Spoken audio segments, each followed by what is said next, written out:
Bab 51. Cinta sekretaris pilihan Papa.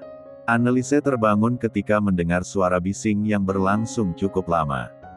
Di dalam kamar Brian yang masih terasa asing bagi Anneliese, dia melihat pemilik tubuh tinggi itu sedang berbicara lewat telepon dengan seseorang. Obrolan itu terdengar sangat serius meski hanya suara Brian yang Anneliese dengar. Apalagi nada bicara Brian sudah mulai meninggi. Anneliese sampai tidak berani menginterupsi dan diam-diam pergi ke kamar mandi untuk membersihkan diri. Posisi Brian membelakangi ranjang, jadi tidak tahu ketika Anneliese bangun. Cari sampai dapat. Jika dalam waktu 24 jam belum menemukan wanita itu, kepalamu yang akan jadi gantinya. Seru Brian geram. Dia langsung memutuskan sambungan teleponnya, dan membuat anak buahnya di seberang sana ketakutan dengan ancaman tersebut. Brian melempar pelan ponselnya di atas sofa, wajah tampannya diselimuti amarah karena kasus semalam belum bisa dipecahkan. Pelaku teror belum diketahui keberadaannya. Meski pihak kepolisian dan orang suruhan Brian sudah mengantongi alamat dan wajah pelaku, tapi sampai sekarang belum ditemukan. Gara-gara masalah ini, malam pertamanya dengan Anneliese jadi tertunda. Waktu yang seharusnya dia habiskan di kamar hotel, malah berakhir tidur di kamarnya sendiri dan tidak melakukan apapun. Jangankan melewati malam pertama, berciuman saja tidak. Brian terkejut ketika berbalik badan, dan tidak mendapati Anneliese di atas ranjang. Sempat terdiam beberapa saat, seulas senyum penuh arti terukir di wajah Brian ketika mendengar suara gemercik air di dalam kamar mandi. Tanpa pikir panjang, Brian langsung melangkahkan kakinya selebar mungkin agar cepat sampai ke kamar mandi. Buka pintunya. Perutku sakit. Brian berteriak sembari mengetuk pintu kamar mandi yang terkunci. Pria berwajah tampan itu mengulum senyum jahil. Di dalam kamar mandi, Anneliese berdecak pelan. Dia baru saja membuka piyama karena ingin mandi, sekarang harus memakai piyama itu lagi. Senyum Brian mereka ketika pintu kamar mandi dibuka, namun kenyataan tidak sesuai dengan ekspektasi. Brian sudah menghayal terlalu jauh, membayangkan Anneliese keluar dari kamar mandi dengan tubuh polos yang hanya dibalut handuk. "Kenapa kamu masih pakai piyama?" Pertanyaan konyol itu meluncur begitu saja dari mulut Brian. "Hah? Jelas," Anneliese melongo. "Memangnya aku harus pakai apa? Aku bahkan baru bangun tidur." Brian menjadi salah tingkah karena menyadari sudah salah bicara. Dia mengibaskan tangannya dengan ekspresi acuh dan masuk ke dalam kamar mandi tanpa mengatakan apapun. Brak! Anneliese terperanjat. Pintu kamar mandi itu ditutup keras oleh Brian. Sebenarnya dia kenapa? Anneliese bingung sendiri melihat sikap aneh suaminya. Pagi-pagi begini sudah bertingkah tidak jelas. Tidak mau dibuat pusing memikirkan suaminya yang memang sudah aneh sejak dulu, Anneliese memilih menumpang mandi di kamar sebelah yang memang tidak ditempati. Pasangan pasutri itu sangat kurang komunikasi, sampai-sampai tidak melakukan apa yang seharusnya sudah mereka lakukan. Brian dengan sikap gengsinya, dan Anneliese yang belum begitu bisa memahami keinginan suaminya. Pasangan suami istri itu pergi ruang makan. Langkah Brian sedikit mendahului Anneliese, mereka tidak jalan beriringan. Brian sepertinya masih kesal karena istrinya tidak peka. Di ruang makan ada Jihan dan Saka sudah duduk di depan meja makan. Jihan mengalihkan pandangannya pada mereka berdua. Dia melihat wajah putranya yang tampak kusut. Sebagai orang yang sudah berpengalaman dalam berumah tangga, Jihan jelas paham kalau mereka berdua belum melewati malam pertama. Sepertinya kasus teror di kamar hotel tadi malam, membuat Brian sibuk untuk menyelesaikan kasusnya. "Pagi Mom, Dad," sapa Anneliese sedikit membungkukkan badan. Panggilannya pada Jihan dan Saka sudah berubah, mengikuti Brian. "Pagi sayang." Jihan menyiapkan piring untuk Anneliese dan Brian. "Apa semalam tidur nyenyak?" Mommy harap kejadian tadi malam nggak mengganggu istirahat kamu. Anneliese mengangguk. Dia tidur pulas semalam, apalagi dalam pelukan Brian yang terasa hangat. Syukurlah, sebaiknya memang jangan terlalu dipikirkan, kita serahkan saja urusan ini pada pihak berwajib. Tutur Jihan, dia melirik putranya yang hanya diam saja dengan wajah kusutnya. Brian, kenapa wajah kamu kusut begitu? Mommy kan sudah bilang, serahkan pada polisi saja. Kamu pasti berdiskusi dengan orang-orangmu sepanjang malam kan? Tebaknya dan berpikir Brian rela melewatkan malam pertama demi menangani kasus teror itu.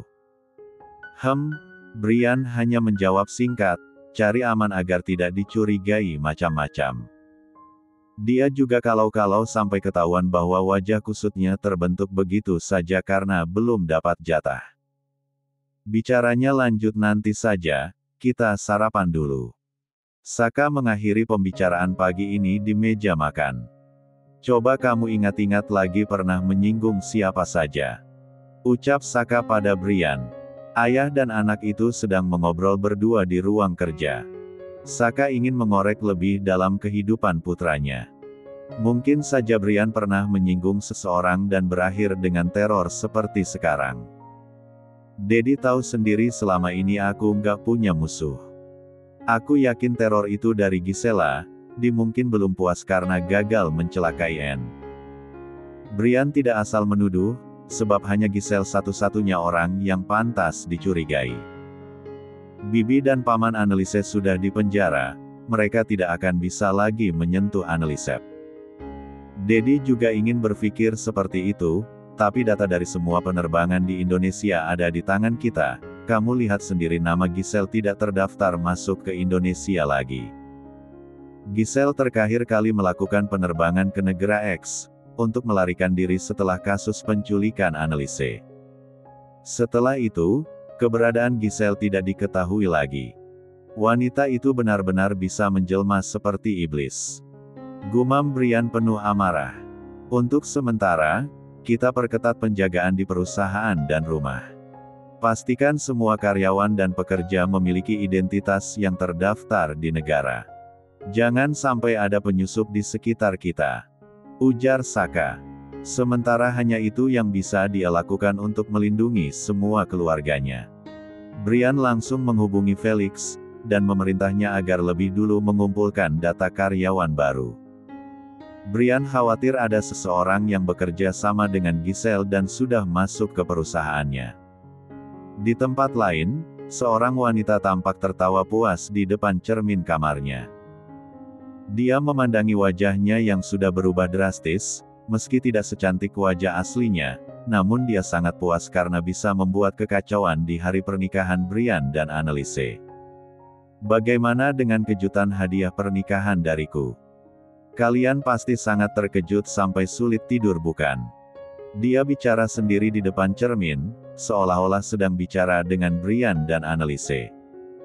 Dia membuka sebuah buku usang, buku diari milik mendiang ibu kandungnya. Senyum devilnya yang penuh dendam, seketika berubah sendu saat membaca tulisan tangan milik ibunya. Di lembar sebelahnya, ada foto selebar buku diari itu. Foto ibunya dengan seorang pria. Penderitaan ini harus kamu bayar. Selama aku masih hidup, akan aku pastikan hidupmu akan hancur di tanganku. Tegasnya dan kembali mengembangkan senyum devilnya. Bab 52. Anneliese dan Brian keluar dari kamar mereka.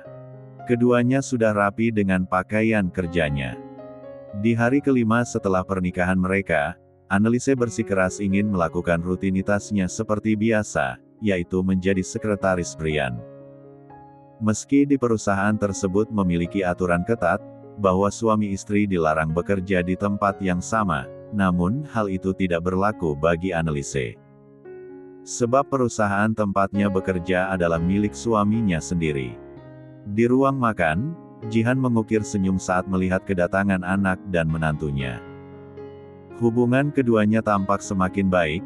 Jihan beberapa kali kerap memergoki mereka bergandengan tangan dan mengobrol dengan intens. Meski hanya interaksi seperti itu, tapi bagi Jihan adalah sebuah kemajuan yang baik, mengingat rencana pernikahan mereka yang terlalu singkat. Mereka masih butuh waktu untuk beradaptasi dengan status barunya. Mommy pikir kamu hanya bercanda saat bilang akan bekerja lagi. Ujar Jihan pada Annelise. Padahal kamu bisa memanfaatkan uang suamimu tanpa harus capek-capek bekerja. Minta saja salah satu black card-nya, kamu boleh menggunakannya untuk beli apapun. Jihan menahan senyum jahil sambil melirik Brian. Jangan meracuni Annelise, Mom. Tegas Brian. Dia sangat tidak setuju, Annelise menjadi orang yang menghambur-hamburkan uang. Dia suka Annelise yang tampil apa adanya, tanpa terpengaruh dengan kehidupan glamor di kota besar ini. Apa salahnya? Kamu itu banyak uang. Jihan makin semangat mengompori Brian, entah kenapa dia suka menjahili putranya yang kaku itu. Mommy saja memanfaatkan uang dadimu. Tambahnya. Brian memutar bola matanya malas. Menumpuk perhiasan sampai membuat ruangan khusus untuk menyimpannya, Mommy sangat tidak masuk akal. Brian mencibir. Mominya memiliki banyak koleksi perhiasan mewah. Setiap brand ternama yang meluncurkan perhiasan terbaru, Mominya akan menjadi orang pertama yang membelinya. Kamu pandai berbisnis, tapi tidak tahu apa itu investasi. Balas Jihan. Annelise tersenyum kikuk menyimak perdebatan keduanya.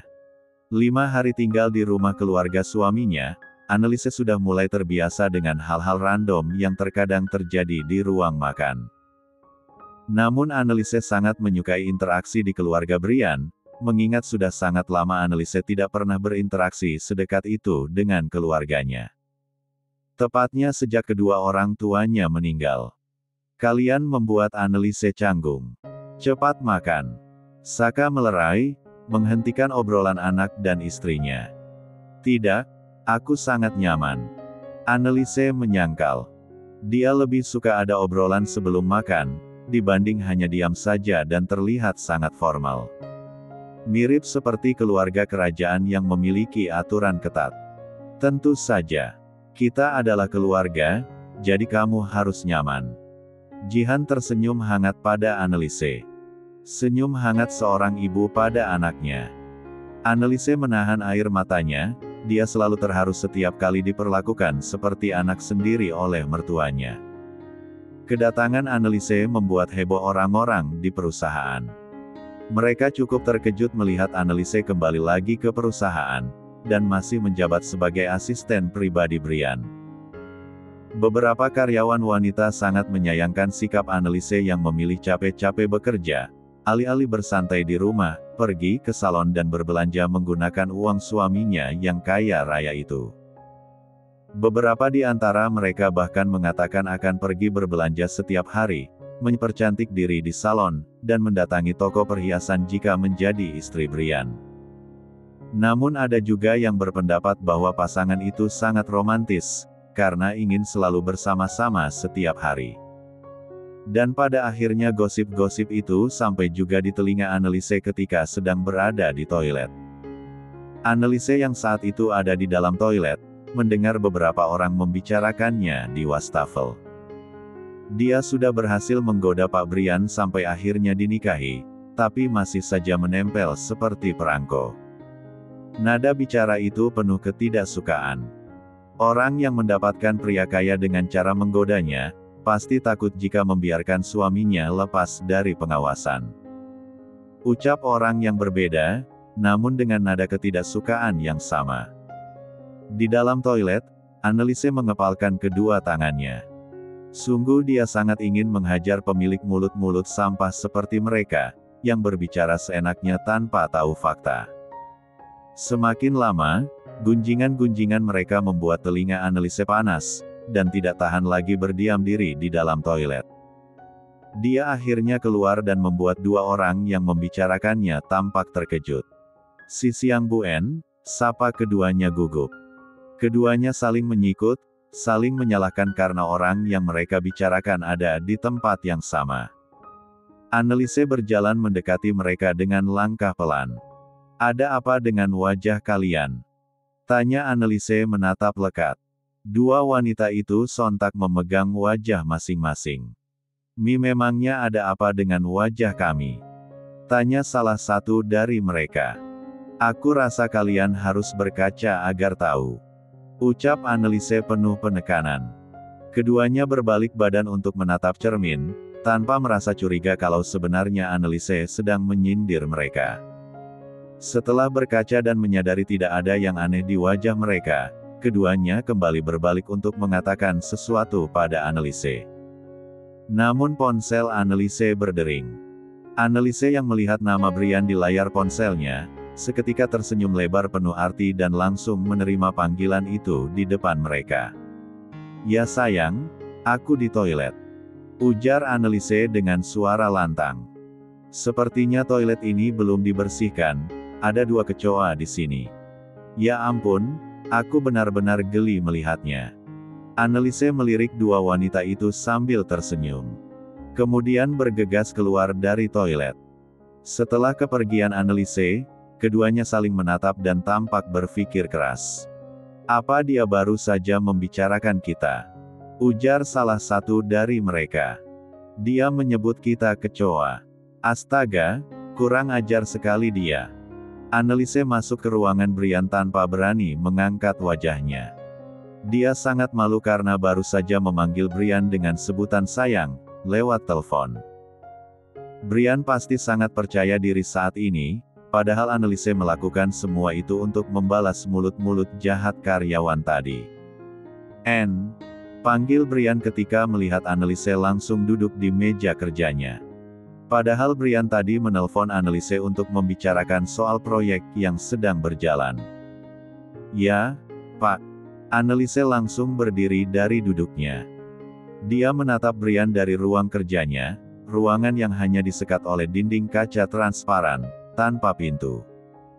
Brian yang mengatur semua itu. Padahal Anneliese sudah minta agar ditempatkan di ruangan lama. Tapi Brian ingin mereka satu ruangan. Pak, ulang Brian dengan sebelah alis yang terangkat. Pak Brian, apa ada yang salah? Jawab Anne menegaskan. Brian mengangguk. Kamu tidak memanggilku seperti itu saat ditelepon tadi. Ujarnya. Anneliese tertegun, dia menelan ludah dengan susah payah. Rusak sudah harga dirinya di depan Brian, karena dia yang lebih dulu memanggil sayang. Brian pasti sangat percaya diri dan mengira sangat dicintai. Tadi aku. Anneliese tidak melanjutkan ucapannya karena Brian berjalan mendekat, semakin dekat dan berhenti di depannya. Pria berbadan tinggi itu menundukkan badan, kedua tangannya diletakkan di kedua sisi meja. Wajahnya jadi sangat dekat dengan Anneliese, membuat wanita cantik itu refleks mundur. Sudah jatuh cinta padaku, Tanya Brian dengan percaya diri.